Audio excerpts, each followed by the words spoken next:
PVTV once again from SolarPower Summit here in Brussels. And we have together with us the only American here in Europe actually, Tom Thompson, who came here from Massachusetts. Tom is working for LONGi Solar, the former Larry Solar, the part of the LONGi group. But Tom, I think it will be easier, when you explain actually, because since 1 week I think that we have the new brand, the new brand on the market. Yes, so thank you very much, Tomas. It's a pleasure to be here. LONGi Silicon Materials Corporation is the original company. We have just changed our brand. Our parent company is now called LONGi Green Energy Technologies, and we have 3 operating divisions within that company umbrella. LONGi Silicon Materials is the original ingot and wafer company.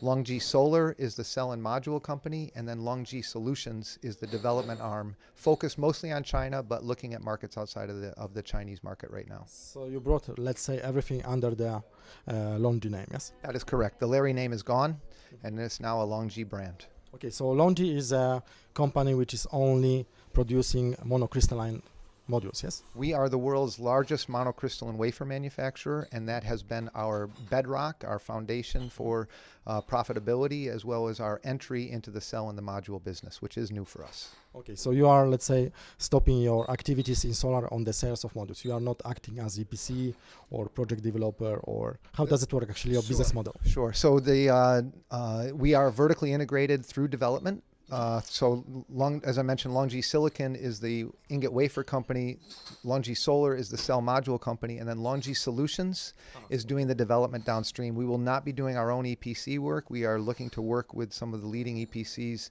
but the focus is on bringing financing to make projects viable. So Tom, what is bringing you actually here to Brussels? Well, LONGi is a proud member of SolarPower Europe. We're a relatively new entrant here. We've been a member now for about a year. And I have been asked to come to represent what's going on in the U.S. market right now with some concerns about the Trump administration, as well as to fulfill our obligations to SolarPower Europe, which we are very committed to at the general meeting tomorrow. Why do you speak about concerns, actually? When Donald Trump was elected president, there was great concern that he was going to take direct action, for example, on the investment tax credit, the ITC, which is the foundation of the solar market in the U.S. But what's happened since his election is that there have been no indications that the ITC will be a target. In fact, our national SEIA, Solar Energy Industry Association, has been working on this very carefully, and they have been able to meet with many Republican leaders, both in the House and in the Senate. There seems to be a newfound freedom for the Republican side of our politics to support solar now. The growth of the solar market in the U.S. has resulted in about 250,000 jobs just in solar, and 3 million jobs in the clean tech space overall. So comparing to, I think, 60,000 workers in the coal industry, yeah? We are now bigger than coal, natural gas, or oil on a standalone basis. So yes, these are facts that these are not alternative facts. These are real facts that people are slowly becoming aware of. And especially in the House, where, as many people know, in the United States, there is one congressional representative for every 800,000 people. So we have 435 members of the House, and they have really come to understand that solar means jobs. And they are in support of solar in a way that was not anticipated in the immediate aftermath of the election. The fact that the investment tax credit is part of existing law, National SEIA has positioned this as we already did tax reform for solar. There seems to be a growing acceptance of the fact that we reformed the ITC back in 2015. And so now we're looking forward, and the implications of tax reform on the ITC. At one point, we thought we were going to have dramatic reductions in the tax rate in the U.S. that would have a negative impact on the availability and cost of tax equity. But it now looks like there is going to be tax reform. It's not going to be as deep and as much of a cut into solar as people were once concerned about. Also, Mr. Trump is a businessman, yes? And maybe before elections, he didn't have time, to follow up all the details, yeah? But now when he will see, all this business case for solar, for clean energies, I don't think that there is a need for him to make a deep reform. Yeah, I mean negative reform for solar and clean energies. Yeah. That generally seems to be the case. I think that there is an expectation that tax reform will be happening, and that groups like the American Council on Renewable Energy and the Solar Energy Industry Association are really trying to focus on the fact that, as I say, the ITC has already been reformed, and that if you're going to reform tax policy in the future, we ought to consider new financing mechanisms that can keep the cost of capital low. So we're looking at master limited partnerships, which are primarily used by the oil and gas industry, making them available for solar and wind, and also renewable energy investment trusts, or the more conventional term is real estate investment trusts, which basically allow for a streamlined delivery of the benefits of those platforms, those structures that bring lower cost of capital, so that even with the sunsetting of the ITC, there's optimism that we can maintain low cost of capital and keep the market growing. So we spoke with Tom like a couple of times, and as you might remember, he's one of the pioneers of solar in the United States. And I would like to ask you, Tom, from this perspective of the pioneer, how do you now see, the attitudes of investors, of small business players in solar energy after the elections?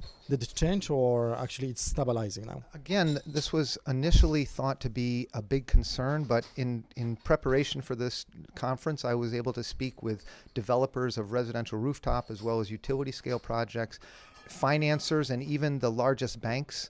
And there is a very strong feeling that our industry has positioned itself to succeed. It's difficult to unwind some of the policy platforms that are in place, and that by the time they would be unwound, we would be at the next generation as costs continue to come down. So there's very bullish attitude all across the value chain in the U.S. right now. So that's great, that we have one American here who is bringing good news from the United States, yes? Everything could be subject to one Twitter, but beyond that, at the moment anyhow, what we're trying to do is prepare so that whatever changes come out, the reality of the solar story is made clear to the policymakers that are going to have such an important impact on our industry.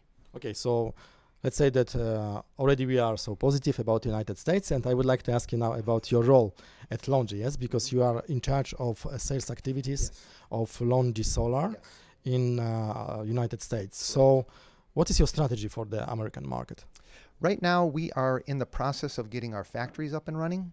And what we're doing right now is building relationships, making people aware of us.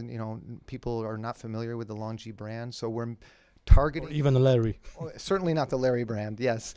And honestly, part of the reason for the consolidation of the brand was to, make LONGi, which is better known within the solar industry, to make that not to make it double branding. Yeah?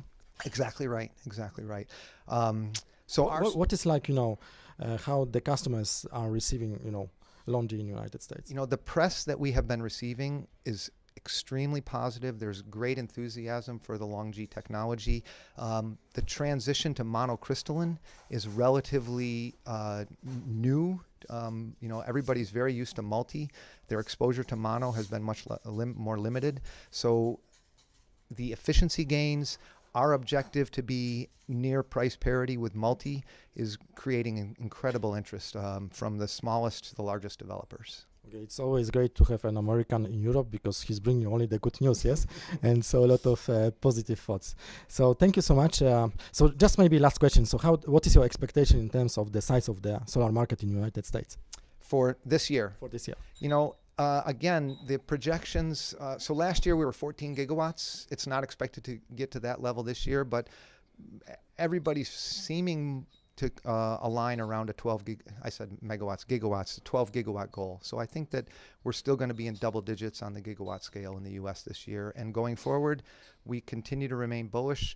The policy platform in the U.S. is based on state activities, and California, for example, which reached its RPS goal for the utilities 3 years early, have just increased that goal.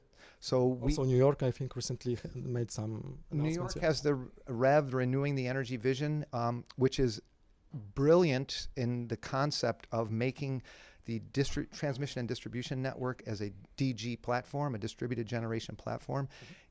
It's working out the kinks, but it's expected that over the next couple of years, we're going to see great growth in the state of New York.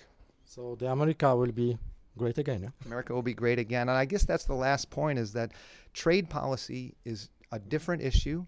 There is an expectation that we will have an infrastructure plan, and that solar will be included in that infrastructure plan. And it's, again, early to tell, but solar made in America is likely to be part of the requirement for eligibility to put solar into that infrastructure project plan. So we have work to do, but it's not as bleak as it was thought to be on November 9th. Okay. So that was a good news, a lot of good news from Tom Thompson, one of the pioneers of solar in United States, coming here, the only guy from US to Europe. Thanks for watching.